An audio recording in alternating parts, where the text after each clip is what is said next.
38 বছর, দীর্ঘ 38 বছরেও এই চোখ এমন তাণ্ডব দেখেনি।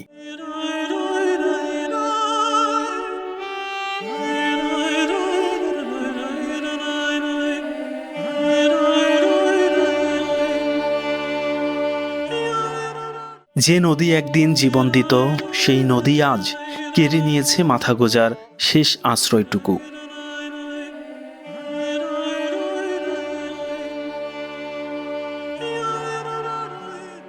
এটি কেবল এক ঋতুর বৃষ্টি নয়, এটি একটি নীরব যুদ্ধ, যে যুদ্ধে জল আর কান্না এক হয়ে গেছে।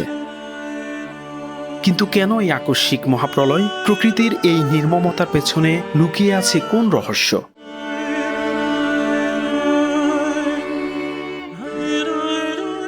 2026 সালের এই বন্যা কোনো সাধারণ বন্যা নয়। বাংলাদেশের উত্তর ও পূর্বাঞ্চলের 7টি জেলার লাখ লাখ মানুষ আজ নিজ ভূমিতেই উদ্বাস্তু। জুলাই মাসের মাত্র প্রথম 11 দিনে, মাত্র 11 দিনে পুরো মাসের 75% বৃষ্টিপাত আছড়ে পড়েছে এই মাটিতে। আবহাওয়া অধিদপ্তর স্তব্ধ, আন্তর্জাতিক সংস্থাগুলো হতবাক। এই কান্নার পেছনে দায়ী কে? বিজ্ঞানীরা আঙুল তুলছেন হাজার হাজার মাইল দূরের এক প্রাকৃতিক দানবের দিকে, যার নাম এল নিনো। প্রশান্ত মহাসাগরের পানির এই অস্বাভাবিক উষ্ণতা পুরো পৃথিবীর আবহাওয়াকে উলটপালট করে দিয়েছে। আন্তর্জাতিক রেস্কিউ কমিটি আগেই সতর্ক করেছিল, এই বছরের এল নিনো হবে ইতিহাসের অন্যতম রেকর্ড সৃষ্টিকারী এবং ধ্বংসাত্মক। সাধারণ এল নিনো খরা আনে, কিন্তু জলবায়ু পরিবর্তনের কারণে প্রকৃতির নিয়ম আজ ভেঙে পড়েছে। মাসের পর মাস তীব্র দাবদাহের পর এল নিনো আর সক্রিয় মৌসুমী বায়ু মিলে বঙ্গোপসাগরে তৈরি করেছে মেঘের এক মহাসমুদ্র, যার ফল এই মেঘ ভাঙা বৃষ্টি আর পাহাড়ি ঢল।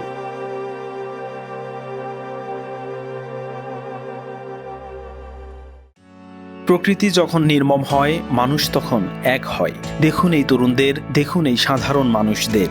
নিজে না খেয়ে অন্যকে বাঁচানোর এই গল্প কেবল এই বাংলাদেশই সম্ভব। এখানে ধর্ম নেই, জাত নেই, রাজনীতি নেই, আছে শুধু মানুষ মানুষের জন্য। বুক সমান পানিতে দাঁড়িয়ে যখন একজন আরেকজনের হাত ধরে, তখন এল নিনোর মতো শত অভিশাপও হেরে যায় এই ভালোবাসার কাছে। পানি একদিন নেমে যাবে, কিন্তু রেখে যাবে এক বিরাট প্রশ্নচিহ্ন।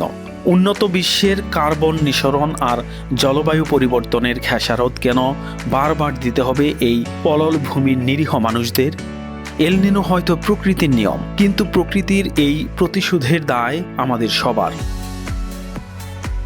আজকের এই ধ্বংসস্তূপ থেকে আমাদের আবার ঘুরে দাঁড়াতে হবে, কারণ আমরা জানি কিভাবে হারানো মাটি থেকে নতুন ফসল ফলাতে হয়। আসুন দোষারোপ না করে এই বিপদে মানুষের পাশে দাঁড়াই। ভিডিওটি শেয়ার করে পৃথিবীর কাছে পৌঁছে দিন আমাদের এই লড়াইয়ের গল্প। ভালো থাকুন, ভালো থাকুক আমাদের বাংলাদেশ।